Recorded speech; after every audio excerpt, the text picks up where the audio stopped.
Welcome to the Money Watch Show. It's Saturday, June 21st, and we are here trying to help you navigate whatever issue is in front of you. I am joined by my co-host, Mark Talercio. Hello, Mark. Happy Saturday, Jill. Happy Saturday indeed. Hey, Mark, I love the fact that we have been getting questions about people whose kids are getting summer jobs and like, hey, what do I need to look out for with them? And I want to talk about that in a second. But of course, we've always talked about like how summer jobs could be really heinous. Now, you've had tough summer jobs, but what are some good summer jobs that you've had? Well, I've only ever had two jobs when I was a kid. The one we discussed recently was the awful experience I had at UPS. And then the other one was I just kind of worked in a series of restaurants, you know, kind of busboy, server type of thing. Maybe did a little kitchen prep, but that was about it. Did you like the restaurant thing? Because some people really dig that restaurant environment, even though it's hard work. Yeah, no, I enjoyed it. I liked it. I worked with some characters along the way. The restaurant industry is full of characters. So yeah, it was fun. Do you watch The Bear? No, you've talked about it. I have never watched it. You're out of your mind. I think I tried. Why are you being a parent right now? You're missing out. I think I tried, and it was moving so fast. Put the subtitles on and just follow along. It's so good. It's really good, especially if you've worked in the restaurant industry. It really is. You know, listen, this is a program that tries to talk about fun things like what to watch, but also about some basic concepts in your financial life. And we try to dive deep doing that. And the reason that I'm talking about a summer job right now is not just because it's summer, but also because I think a lot of your money habits form very early. They really do. And so when you think about a summer job and you're a teenager and what you learn, yes, it's what you learn when you're there. And it's also, you're making money, hopefully. So I just want to be clear that I understand that a lot of people are working summer jobs and it's tough and they can be yucky jobs and they can be filled with pressure. And I also know that it is a rite of passage. And I don't turn my nose up at any job that any person can get. I noticed, I think I saw this, was it in the journal? Hold on. There was a recent article about how it's a tough environment for the teens out there. And, I have found that as well. This is in the journal a couple weeks back where the headline was young graduates are facing an employment crisis. And that is also true with just general summer jobs for teens also. But, you know, don't forget, we've got a lot of not just young graduates, but we have people who didn't go to school. And so if you look at the unemployment rate for folks who are, you know, ages 20 to 24, it's not great, Mark. The overall national unemployment rate, it's like 4.1% or so, right? New college graduates, shockingly, it's much higher. It's 6.6% over the past 12 months ending in May. That is the highest unemployment rate for new college grads in a decade. And guess what? Those folks are competing with your teenagers for summer jobs because they're taking anything, because the clock is starting to tick on paying back those student loans. Just really fascinating to me that these young grads, to be clear, we're told, do everything you can, get a degree, and you'll get a job. And now it doesn't look like that. The gap is widening based on age. So once you get to 25, it looks like the unemployment rate is kind of simmering down. But boy, it's tough for those new grads. So Mark, if you're just starting out and you're trying to get a new job and you're looking around, talk to the listeners as someone who probably is not happy about networking, how important it is to quote unquote network. Yeah, I'm probably the last person you want to ask for networking advice. But yeah, but a lot of people. From what I've heard, it's important to keep up your network and kind of stay in touch with people who are in your industry, and always say thank you if somebody does something for you, and just kind of keep up with it. It's very funny to me that Mark says these things, but he has a lot of people that he has worked with over time, people who adore him.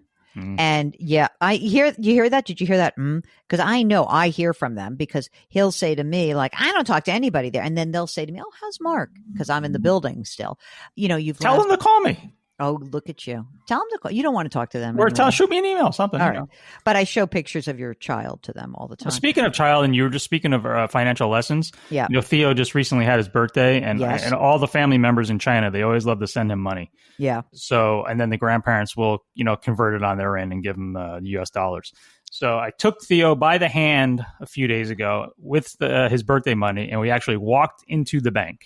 Yes. And I showed him what it was all about, and we actually went to the teller and handed over the money. And I was trying my best to, he's only 6, but I often feel like he's older. Yes. But I was trying my best to explain to him how it works. That's so great. What's fascinating is that sometimes those experiences, they're really indelible. So I want to talk a little bit about what lessons we can kind of learn from those summer jobs that we have, even the really bad ones. So I was on the air recently with 2 anchors at CBS News, Vladimir Duthiers and Adriana Diaz, and we were talking about the summer job market. And so, Mark, let's cue that great segment. And on the other side of it, let's you and I talk about the non-financial part of this, because I think I cover a lot of the financial part in the segment itself. So here's a segment from CBS News, Vladimir Duthiers, Adriana Diaz, Jill Schlesinger, summer jobs for teens. Jill, so for people who want their kids to work, or for kids who want to work, young people, teenagers, how tough is it out there, and what's your advice? The job market has shifted quite a bit. And as you said, we're down from last year's monthly average and the year before that, but there are still jobs.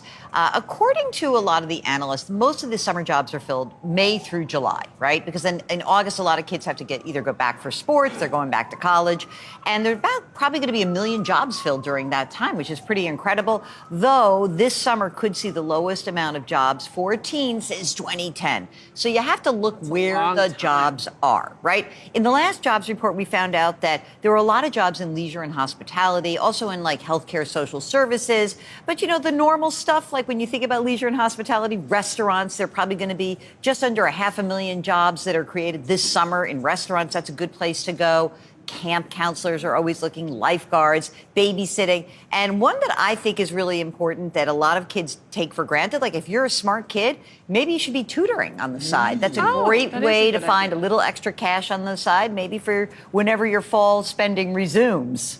So one of the questions that I think has come up periodically is whether, for example, you advise young people to get unpaid internships. Now, when I started in the news business, my internship was unpaid. Same. That has changed a lot. But you wrestle with the experience versus getting paid your net worth, your value. Yeah, listen, I think that if you can afford to get paid a lower level, and as you said, many internships are paid now, that's one group of people. But a lot of young folks, they do need to make money. They're trying to get money saved up for college. They're trying to get money saved up for their spending during the year. So a lot of people don't actually have that choice. I want to acknowledge it. But there are really great internships that are now paid, and they have to pay you overtime.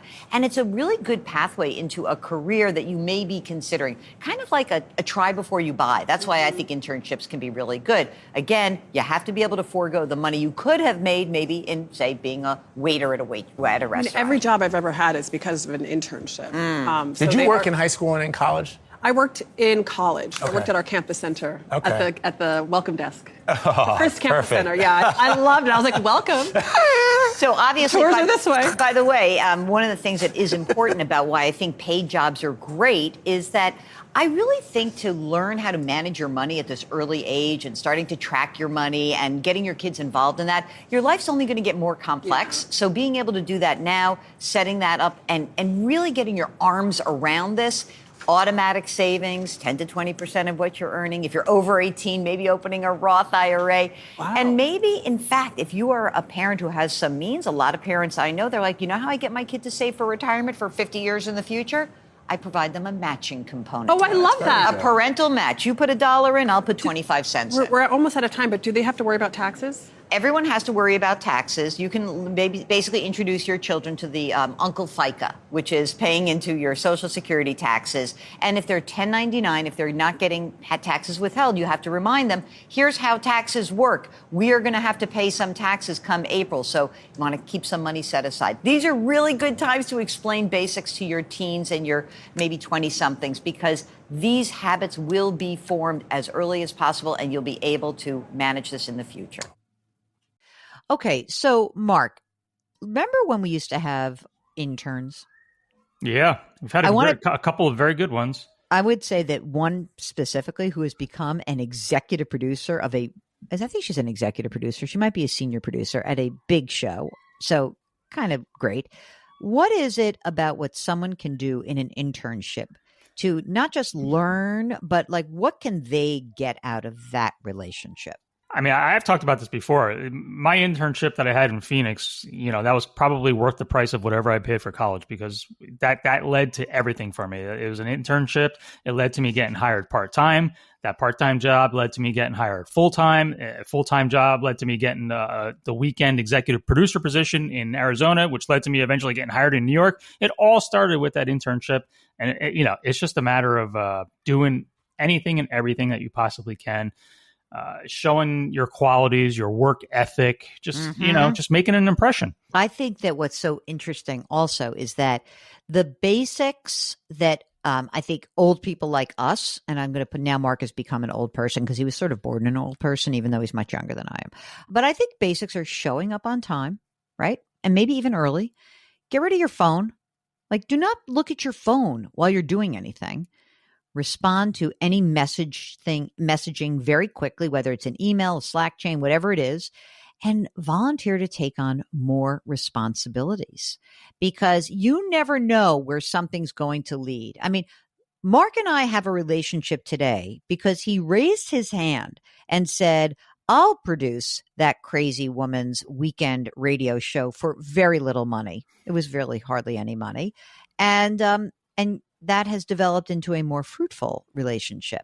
So I really think that's important. I also think if you're young, it may feel weird, but ask your boss for some feedback. You can say, like, as the job develops, like, are you feeling comfortable with where I am? As far as what to avoid, please do not confuse a work event with hanging out with your friends. It's not, and people are watching you. So be careful about that.